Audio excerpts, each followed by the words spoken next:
நண்பர்களே, இன்று உங்கள் முன்பு ஒரு வழக்கத்துக்கு மாறான கதையை கொண்டு வந்திருக்கிறோம். இந்த கதை உங்கள் இதயத்தை தொட்டு விடுவது மட்டுமல்ல, உங்கள் உடலை நடுங்க வைக்கும். ஒரு மெல்லிய பெண் மழையில் நனைந்து உறைந்து போகும் குளிரில் நடுங்கியபடி ஹர்மத் என்ற முதியவரின் குடிசைக்கு வந்து சேர்கிறாள். அந்த குடிசையில் நடந்த சம்பவம், ஹர்மத் சொன்ன வார்த்தைகள், செய்த செயல்கள் உங்களை ஆச்சரியத்திலும் பயத்திலும் மூழ்கடிக்கும். இந்த கதை நடந்த இடம் ஏதோ சாதாரண காடு அல்ல, அது ஒரு பயங்கரமான ஜங்கிள். இரவு நேரத்தில் அங்கு விலங்குகள் கூட கால் வைக்க தயங்கும் அகலமான காடு அது.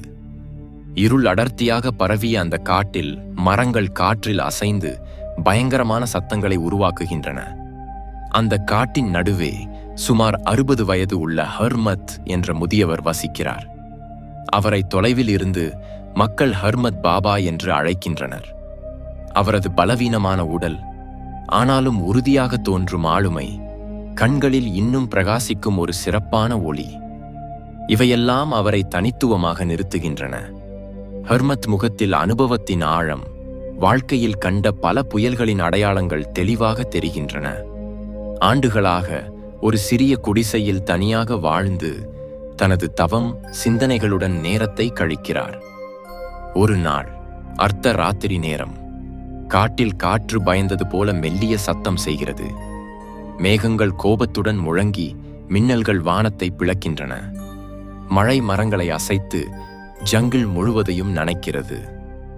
ஹர்மத் பாபா வழக்கம் போல தனது குடிசையில் உட்கார்ந்து ஆழமான சிந்தனையில் மூழ்கியிருக்கிறார். அவரது குடிசையில் ஒரு சிறிய விளக்கு மின்னி மின்னி இருளை கொஞ்சம் தள்ளி வைக்கிறது. திடீரென குடிசை கதவில் ஒரு சத்தம் கேட்கிறது. யாரோ உயிரை காப்பாற்ற ஆசிரியம் தேடி வந்தது போல. ஹர்மத் பாபா ஒரேயடியாக திடுக்கிட்டார். இந்த காட்டில், இந்த அர்த்த ராத்திரி வேளையில், இந்த புயலின் நடுவே யார் வரலாம்? அவர் வேகமாக எழுந்து கதவை திறந்தார். ஆனால் கதவை திறந்த தருணம், அவரது கண்கள் சிறிது நேரம் உறைந்து போயின. எதிரே ஒரு அழகான, ஆனால் பயத்தில் நடுங்கும் பெண் நின்றிருந்தாள். மழையில் நனைந்து அவள் உடைகள் உடலுடன் ஒட்டி கொண்டிருந்தன. அவள் கண்களில் ஏதோ பயங்கரமான ஆபத்து தன்னை துரத்தி வருவது போன்ற ஆழமான பயம் தெரிந்தது.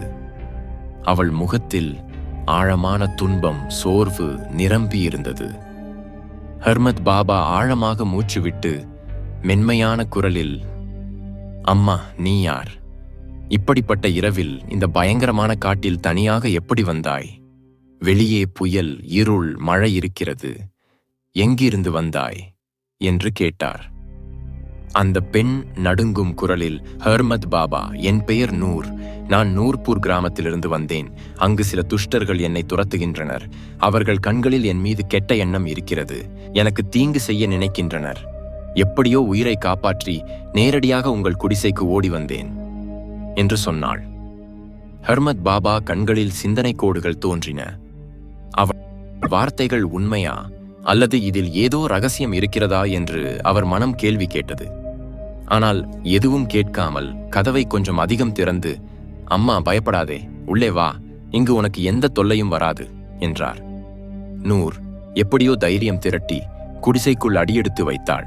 அவள் நனைந்த உடைகள் உடலுடன் ஒட்டி அவள் அழகு இன்னும் தெளிவாக தெரிந்தது. முகத்தில் சோர்வு, பயம் தெளிவாக காணப்பட்டன. ஹர்மத் பாபா அவளுக்கு மூடிக்கொள்ள ஒரு பழைய துணியை கொண்டு வந்து கொடுத்து, "உட்கார், பயத்தை விட்டு விடு. இப்போது நடந்த விஷயத்தை விரிவாக சொல்" என்றார். நூர் நடுங்கும் குரலில் தன் கதையை விவரிக்கத் தொடங்கினாள். "ஹர்மத் பாபா, நான் நூர்பூர் கிராமத்தை சேர்ந்தவள். சில நாட்களுக்கு முன் என் பெற்றோர் இந்த உலகை விட்டு போய்விட்டனர். அவர்கள் இல்லாத பிறகு கிராமத்தில் சிலர் என் மீது நடத்தை மாற்றினர். முதலில் அவர்கள் விசித்திரமான பார்வைகள் பார்த்தனர். என் பக்கம் அசிங்கமான சைகைகள் செய்தனர். இப்போது வெளிப்படையாக அச்சுறுத்தத் தொடங்கினர். என்னுடன் வா என்று, இல்லையென்றால் தீங்கு நேரும் என்று. என் பலவீனத்தை பார்த்து என்னை எளிய இலக்காக நினைத்தனர்.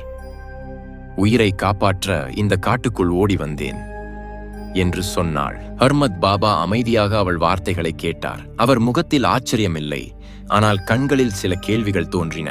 அவர் நூர் கண்களை பார்த்து, அவள் உண்மையில் ஏதோ பெரிய ஆபத்திலிருந்து தப்பி வந்தாளா, அல்லது இந்த கதைக்கு பின்னால் வேறு ரகசியம் இருக்கிறதா என்று சிந்தித்தார். நூர் அவ்வப்போது மெல்ல சிரித்து அவ்வப்போது நனைந்த முடியை சரி செய்து கொண்டிருந்தாள். அவள் ஒவ்வொரு செயலிலும் ஏதோ ரகசியமான ஈர்ப்பு இருந்தது. அது அந்த காட்சியை இன்னும் ரகசியமயமாகவும் ஈர்க்கும் வகையிலும் மாற்றியது. குடிசையின் மூலையில் மின்னும் விளக்கு அந்த காட்சியை இன்னும் நாடகீயமாக ஒரு விந்தையான மாயாஜாலம் போல உருவாக்கியது. ஹர்மத் பாபா ஆண்டுகளாக தனியாக வாழ்ந்தார். அவர் வாழ்க்கை அமைதி, தவம், சிந்தனைகளால் நிரம்பியிருந்தது.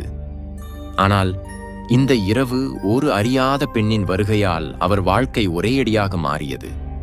அவர் இதயத்தில் இரக்கத்துடன் ஒரு விந்தையான அசௌகரியம் ஏற்பட்டது. அவர் தன் இதயத்தை அமைதிப்படுத்த முயற்சிக்கிறார். ஆனால் அவர் மனதில் கேள்விகளின் புயல் எழுந்தது. 100 வார்த்தைகள், அவள் பார்வைகள், அவள் செயல்கள், இவையெல்லாம் அவரை ஏதோ ரகசியத்துக்குள் இழுக்கின்றன. திடீரென 100 மென்மையான குரலில், ஹர்மத் பாபா, எனக்கு ரொம்ப பயமா இருக்கு. வெளியே இருள் மட்டுமே இருக்கு. இந்த இரவு உங்கள் குடிசையில் கழிக்கலாமா? காலையில் போயிடுவேன். எனக்கு கொஞ்சம் ஆசிரியம் கொடுப்பீர்களா என்று கேட்டாள். ஹர்மத் பாபா இதயத்தில் ஏதோ உற்சாகம் எழுந்தது போல தோன்றியது. அவர் கண்களில் ஒளி அதிகரித்தது. முகத்தில் மெல்லிய சிரிப்பு தோன்றியது. அம்மா, பயப்படாதே. இந்த இரவு எவ்வளவு புயலாக இருந்தாலும் இந்த குடிசை உனக்கு ஆசிரியம். நீ இங்கு சுகமாக இருக்கலாம் என்றார். வெளியே இருள் அடர்த்தியாக இருந்தது. மழை நிற்கும் அறிகுறி இல்லை. மரங்களுக்கு நடுவே காற்று முணுமுணுத்து பயங்கரமான சூழலை உருவாக்கியது. நூர் மெதுவாக எழுந்து குடிசை மூலையில் சென்று படுத்தாள். மெதுவாக, ஹர்மத் பாபா, என் கண்கள் மூடிக்கொண்டிருக்கு, எனக்கு தூக்கம் வருது என்று சொன்னாள். அந்த தருணத்தில் ஹர்மத் பாபா இதயத்தில் ஒரு கலக்கம் தொடங்கியது. ஆண்டுகளாக அமைதியாக இருந்த அவர் இதயம் திடீரென விழித்தெழுந்தது போல தோன்றியது. அவர் இதயம் துடித்தது. நூர் மீது அவர் பார்வை நிலைத்தது. அவள் சுகமாக கண்களை மூடி படுத்திருந்தாள். அந்த இரவு ஹர்மத் பாபா ஒரு முதியவராக அல்ல, ஒரு சாதாரண மனிதனாக மாறினார். அவர் தனிமை நூர் இருப்பால் கூச்சலிட்டது போல தோன்றியது.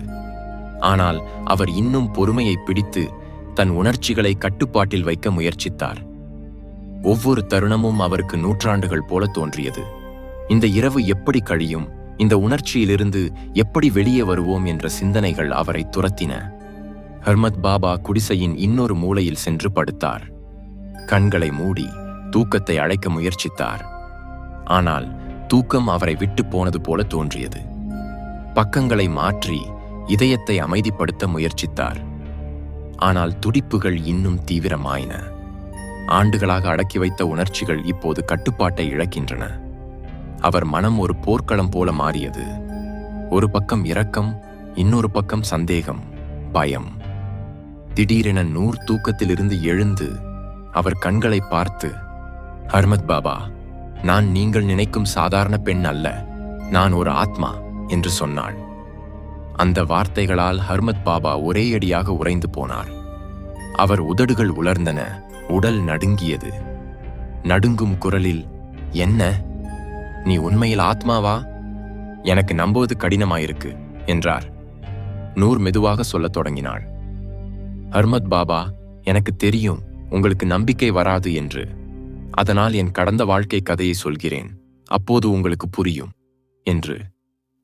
அவள் கதை சொல்லத் தொடங்கினாள். இது கொஞ்ச காலத்துக்கு முன் நடந்தது. எங்கள் விஷ்ணுபூர் கிராமத்தில் ஒரு குளக்கரையில் ஒரு பழைய ஆலமரம் இருக்கிறது. நாங்கள் பெண்கள் அங்கு தண்ணீர் எடுத்து குளித்தோம்.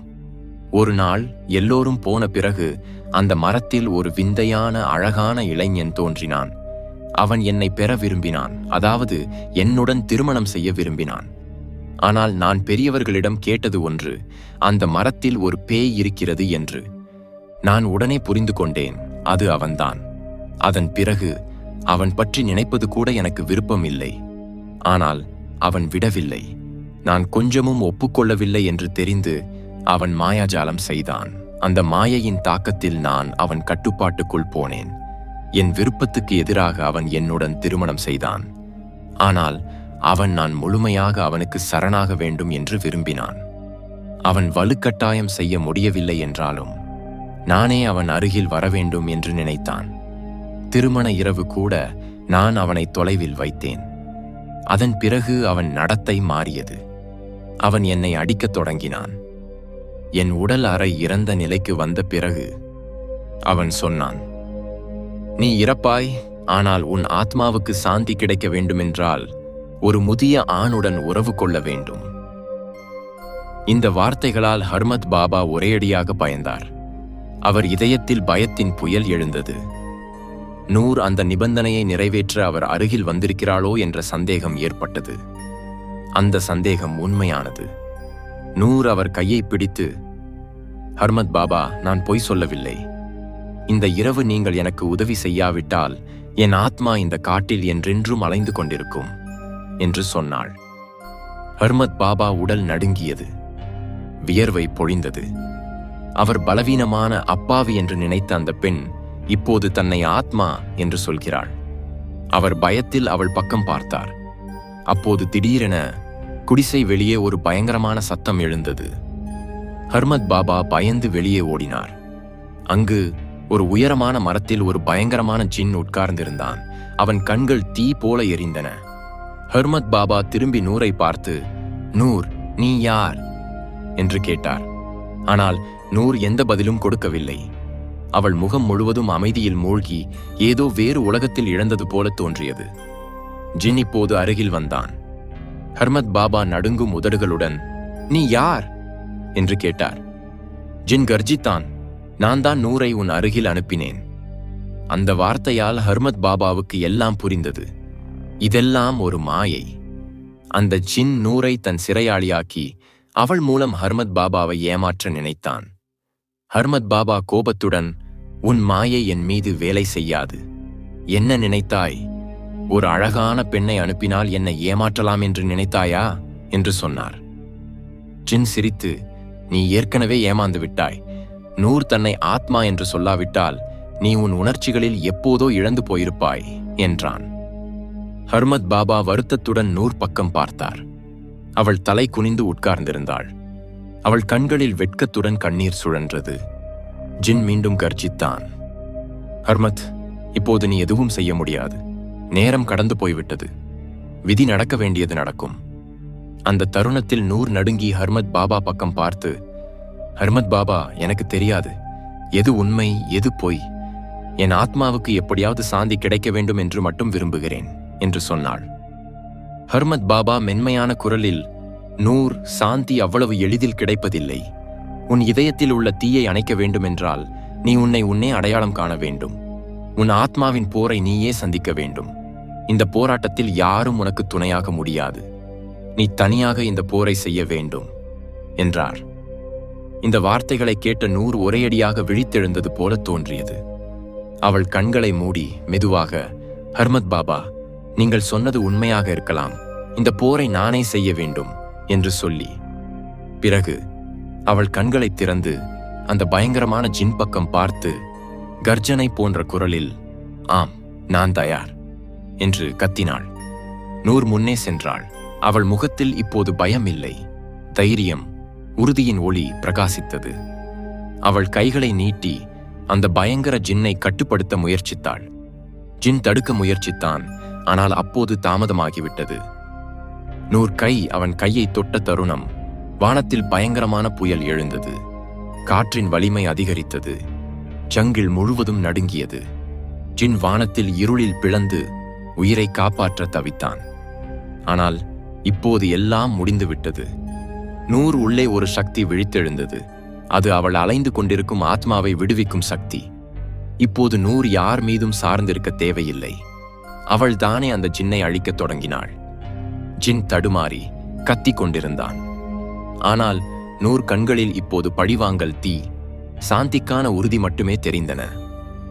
நூர் தன் முழு சக்தியை பயன்படுத்தி அந்த ஜின்னை இறுக்கமாக பிடித்து ஒரு இறுதி அடியால் அவன் ஆத்மாவை பிளந்தாள். அந்த தருணத்தில் ஜின் வானத்தில் எரிந்து சாம்பலானான். புயல் நின்ற பிறகு குடிசையில் உள்ள மெல்லிய விளக்கின் ஒளி திரும்ப வந்தது. நூர் கண்களை திறந்தாள். எதிரே ஹர்மத் பாபா நின்றிருந்தார். அவர் முகத்தில் கோபம் இல்லை, வெறும் அமைதியான சிரிப்பு. நூர் வெட்கத்துடன் தலை குனிந்து, ஹர்மத் பாபா, நான் ஒரு பெரிய தவறு செய்ய போனேன். நீங்கள் என்னை அந்த ஜின் ஏமாற்றிலிருந்து காப்பாற்றினீர்கள். என் இதயபூர்வமான நன்றி என்று சொன்னாள். ஹர்மத் பாபா எளிமையாக சிரித்து, அம்மா, இது என் கடமை. அலைபவர்களுக்கு வழிகாட்டுவதே உண்மையான சேவை. இப்போது நீ சுதந்திரமாக இருக்கிறாய். உனக்கு விருப்பமான இடத்துக்கு போகலாம் என்றார். நூர் குடிசையிலிருந்து வெளியே அடியெடுத்து வைத்தாள். அவள் நடையில் இப்போது நடுக்கமில்லை, வெறும் சுதந்திரத்தின் குளிர்ந்த காற்று. அவள் அந்த காட்டுப்பாதையில் நடந்தாள். அங்கிருந்து எந்த அலைந்த ஆத்மாவும் திரும்பி வராது. நண்பர்களே, இந்த கதை நமக்கு ஒரு பெரிய பாடம் கற்பிக்கிறது. மனிதனின் உண்மையான போராட்டம் மற்றவர்களுடன் அல்ல, தன்னில் உள்ள பயங்களுடன், பலவீனங்களுடன். நம் இதயத்தை கட்டுப்பாட்டில் வைத்துக் கொள்ள முடிந்தால் எந்த சைத்தான், எந்த மாயையும் நம்மை ஏமாற்ற முடியாது. நினைவில் கொள்ளுங்கள், தீமை எவ்வளவு அழகான வடிவத்தில் வந்தாலும் அதன் முடிவு எப்போதும் அழிவே. ஆனால் இதயம் வலுவாக இருந்தால் மிகவும் இருண்ட பாதை கூட ஒளிமயமாகும். உங்களுக்கு இந்த கதை பிடித்திருந்தால், அப்படியானால் இந்த வீடியோவை லைக் செய்யுங்கள், உங்கள் நண்பர்களுடன் ஷேர் செய்யுங்கள், மற்றும் இது போன்ற பயங்கரமான ஆர்வமூட்டும் கதைகளுக்கு எங்கள் சேனலை சப்ஸ்கிரைப் செய்ய மறக்காதீர்கள்.